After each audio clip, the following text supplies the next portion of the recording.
दोस्तों स्वागत है एक बार पुनः आपके अपने चैनल एनसीईआरटी सॉल्यूशन 99। दोस्तों आज हम कक्षा 9वीं के हिंदी विषय के प्रश्न पत्र को हल करेंगे। दोस्तों यह प्रश्न पत्र दोस्तों जो है इसका विषय कोड है 401 दोस्तों। और इस विषय में दोस्तों इसमें टोटल जो प्रश्न हैं दिए वो दोस्तों दिए टोटल क्वेश्चन 23 दिए हैं और टोटल इसका समय है दोस्तों 3 घंटे का। और इसमें टोटल जो प्रिंटेड पेज है दोस्तों वो 8 है और इसका मैक्सिमम मार्क दोस्तों 75 है। दोस्तों इस त्रैमासिक पेपर दोस्तों ये पेपर जो है आपका जो है अभी हिंदी का पेपर दोस्तों कक्षा 9 का विषय का पेपर है। और तो दोस्तों इस पेपर को प्रश्नों को नोट डाउन कर लें। ये पेपर दोस्तों आपके लिए बहुत ही लाभकारी साबित होगा। तो दोस्तों स्टार्ट करते हैं इस पेपर को। तो दोस्तों देखते हैं पहला प्रश्न क्या है। दोस्तों पहला प्रश्न पूछा गया है दोस्तों कि जो है लल दत्त किस भाषा की कवियत्री थी। तो दोस्तों ये सही विकल्प का क्वेश्चन है। दोस्तों लल दत्त जो है दोस्तों कश्मीर भाषा की कवियत्री कश्मीरी भाषा की कवियत्री थी। इसको दोस्तों आप अच्छी तरह से याद कर लें। कबीर की रचना का नाम क्या है। दोस्तों कबीर की रचना का नाम दोस्तों बीजक है और इसके 3 भाग हैं, साखी, शबद और रमैनी। रसात्मक वाक्यम काव्यम परिभाषा किसकी है। तो दोस्तों ये परिभाषा है आचार्य विश्वनाथ की। आचार्य विश्वनाथ ने दोस्तों ये परिभाषा दी थी रसात्मक वाक्यम काव्यम, अर्थात रस युक्त वाक्य को काव्य कहा जाता है। दोस्तों प्रश्न चौथा देखते हैं किस पक्षी ने सालेम अली के जीवन की दिशा को बदल दिया। दोस्तों बताना कौन सा पक्षी था जिसने सालेम अली की दिशा को ही बदल दिया। तो दोस्तों उस पक्षी का नाम था दोस्तों गौरैया। इसका राइट आंसर दोस्तों सी है। पंचतत्व में दोस्तों बताना कौन सा समाज है। तो दोस्तों पंचतत्व में जो है द्विगु समाज है। इसका राइट आंसर दोस्तों आ है। देखो द्विगु समाज दोस्तों वहाँ होता है जहाँ पर दोस्तों पूर्व पद संख्यावाची होता है, वहाँ दोस्तों द्विगु समाज होता है। रामस्वरूप ने रतन से क्या मंगवाया था। तो दोस्तों रामस्वरूप ने रतन से मक्खन मंगवाया था। इसका राइट आंसर दोस्तों ये सभी प्रश्न महत्वपूर्ण हैं और दोस्तों ये परीक्षा में दोस्तों आपसे 100% पूछे जाएंगे। दोस्तों ये प्रश्न इन प्रश्नों को आप जरूर एक बार नोट डाउन कर लें और इनको बार बार अभ्यास करें। इसके बाद दोस्तों प्रश्न के बाद अगला देखते हैं। प्रश्न के बाद दोस्तों उचित शब्दों का चयन कर लिखना है। दोस्तों सही उचित कवि रसखान बार बार दोस्तों किस भूमि में जन्म लेना चाहते हैं। तो दोस्तों कवि रसखान जो है बार बार ब्रज भूमि में, कौन सी भूमि दोस्तों, ब्रज भूमि में जन्म लेना चाहते हैं। दोस्तों कवि जो है रसखान जो है कृष्ण भक्ति शाखा के कवि थे और दोस्तों ये जो है बार बार ब्रजभूमि में जन्म लेना चाहते हैं। काली लहर कल्पना काली में कौन सा अलंकार है। तो दोस्तों इसमें अनुप्रास अलंकार है। दोस्तों जहाँ पे किसी वर्ण की आवृत्ति एक से अधिक बार होती है दोस्तों तो वहाँ अनुप्रास अलंकार होता है। यहाँ का वर्ण की आवृत्ति बार बार हो रही है इसलिए दोस्तों अनुप्रास अलंकार। बीर रस का स्थायी भाव दोस्तों उत्साह होता है, इसको आप याद रखें। दोस्तों रसों की संख्या दोस्तों 9 होती है, इसको आप ध्यान रखें। और बीर रस का जो स्थायी भाव दोस्तों उत्साह होता है। और रस के अंग दोस्तों 4 होते हैं, स्थायी भाव, विभाव, अनुभाव और संचारी भाव। इसके बाद दोस्तों तिब्बती लोग टोटीदार बर्तन को दोस्तों क्या कहते थे, खोटी कहते थे, इनको याद रखें दोस्तों। इसके बाद दोस्तों वे शब्दांश जो शब्द के बनते समय आरंभ में लगते हैं तो दोस्तों उन्हें उपसर्ग कहा जाता है। जो शब्दांश जो है शब्द के प्रारंभ में लगते हैं उन्हें उपसर्ग कहते हैं और जो बाद में जोड़ते हैं उन्हें दोस्तों प्रत्यय कहते हैं। नानी के मन में खाली जगह देश की आज़ादी के प्रति जुनून था। तो दोस्तों किसके प्रति, देश की आज़ादी के प्रति जुनून था। इसके बाद दोस्तों कैदी और कोकिला में कवि सुमित्रा नंदन पंत। दोस्तों गलत है। कैदी और कोकिला की जो रचना है दोस्तों ये की थी माखनलाल चतुर्वेदी ने। रस के 4 भेद होते हैं। दोस्तों गलत है। रस के जो है दोस्तों 9 भेद होते हैं। रस के दोस्तों 4 अंग होते हैं। गांधी जी के अनुसार हमें अपनी बुनियाद पर कायम दोस्तों रखना चाहिए। दोस्तों सत्य है, हमें अपनी बुनियाद पर कायम रखना चाहिए। जावेद हुसैन का जन्म दोस्तों बिहार में हुआ था, ये दोस्तों सत्य है। जावेद हुसैन का जन्म बिहार। हाथ का तत्सम रूप हस्त होता है, दोस्तों ये भी सही है।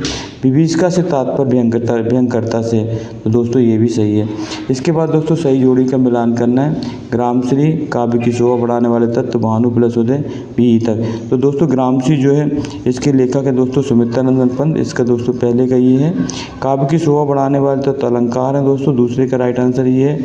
प्रेमचंद के फटे जूते हरिशंकर परसाई है। भानु प्लस उदय दोस्तों हो जाएगा स्वर संधि है दोस्तों ये। भी ही तक ये दोस्तों है निपात शब्द, इसका राइट आंसर ये 5वें का। और घर का नौकर था दोस्तों ये था रतन। तो दोस्तों ये थी आपकी सही जोड़ी। इसके बाद दोस्तों एक वाक्य में उत्तर लिखना है, बताना दोस्तों मनुष्य ईश्वर को कहाँ कहाँ ढूंढता है। तो दोस्तों मनुष्य ईश्वर को दोस्तों मंदिर, मस्जिद, इस मंदिर मस्जिद में ढूंढता है। कवि के शाब्दिक अनुशासन को क्या कहते हैं दोस्तों? कवि के शाब्दिक अनुशासन को छंद कहा जाता है। ये पराकाष्ठा का जो दोस्तों अर्थ बताना है, पराकाष्ठा का क्या अर्थ होता है? तो इसका अर्थ होता है दोस्तों अंतिम सीमा या चरम सीमा। इसको आप अच्छी तरह से याद कर लें। इसके बाद दोस्तों कलई खुलना मुहावरे का अर्थ होता है दोस्तों भेद खुलना। इसका मुहावरे का अर्थ क्या है? भेद खुलना।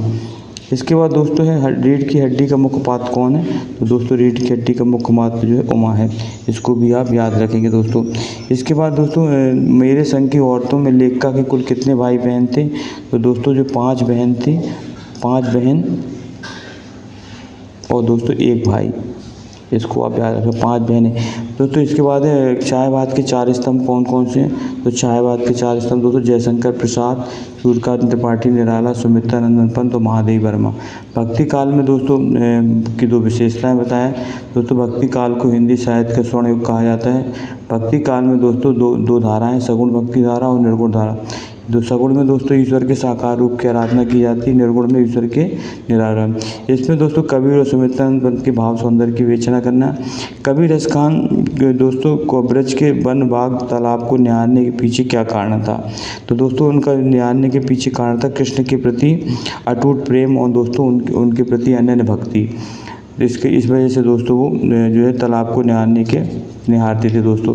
इसके बाद दोस्तों किस शासन की तुलना दोस्तों तम के प्रभाव से की गई है? तो दोस्तों जो आपको पता है कि जो अंग्रेजी शासन की तुलना तम के प्रभाव से की गई है, क्योंकि अंग्रेजी शासन ब्रिटिश शासन दोस्तों अत्याचार से भरा हुआ था। मानसरोवर से कवि का क्या आशय है दोस्तों? मानसरोवर से कवि का आशय मन रूपी पवित्र सरोवर जिसमें स्वच्छ विचार रूपी जल भरा हो, उसे दोस्तों मानसरोवर का है। यमक अलंकार दोस्तों वो अलंकार होता है, इसके यमक का अर्थ होता है जोड़ा। जहाँ का कोई शब्द जोड़े से आता है परंतु उसके अर्थ क्या हो? अलग अलग होते हैं दोस्तों, वो यमक अलंकार है। कनक कनकते 100 गुनी मादकता अधिका है। रस की परिभाषा, काव्य को पढ़ने सुनने से जो आनंद की अनुभूति होती है उसे रस कहते हैं। रस के 4 अंग है दोस्तों, स्थायी भाव, विभाव, अनुभव, संचार। महाकाव्य और खंड काव्य में अंतर। महाकाव्य की दोस्तों कथा वस्तु विस्तृत होती है, इसमें खंड काव्य में जो कथा वस्तु संक्षिप्त होती है। इसमें जीवन का समग्र चित्रण होता है दोस्तों, इसमें जीवन के किसी एक अंश का चित्रण होता है। महाकाव्य को दोस्तों उदाहरण रामचरितमानस है और दोस्तों खंड काव्य में पंचवटी है। दोहा छंद की परिभाषा लिखना। दोहा दोस्तों एक अर्धसम मात्रिक छंद है दोस्तों, जिसके विषम चरणों में 13-13 और सम चरणों में 11-11 मात्रा होती हैं। इसको आप याद रखेंगे। इसके बाद दोस्तों कहानी उपन्यास में अंतर लिखना है।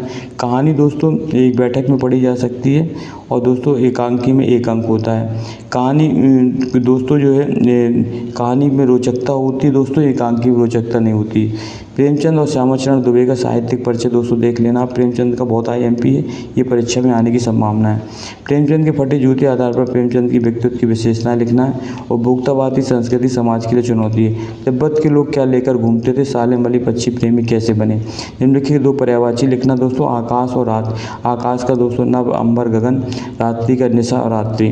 निम्नलिखित के 2 मुहावरों के अर्थ लिखते हुए वाक्यों के दिए जलाना खुशी मनाना, नाक में दम करना मतलब परेशान करना। रीढ़ की हड्डी एकांकी का उद्देश्य लिखना है। बाढ़ पीड़ित क्षेत्र में कौन कौन सी बीमारी फैलने का खतरा होता है। इसके बाद दोस्तों ये 2 आपका जो है दोस्तों इसका जो है कबीर का जो है साखी से लिया गया, इसका 2 संदर्भ प्रसंग से व्याख्या करना है दोस्तों, ये देख लें आप। और इसकी भी दोस्तों संदर्भ प्रसंग से व्याख्या करना है दोस्तों। इसके बाद भविष्य में आप क्या बनना चाहते हैं विषय पर विद्यार्थी और शिक्षक के बीच ये संवाद लिखना दोस्तों।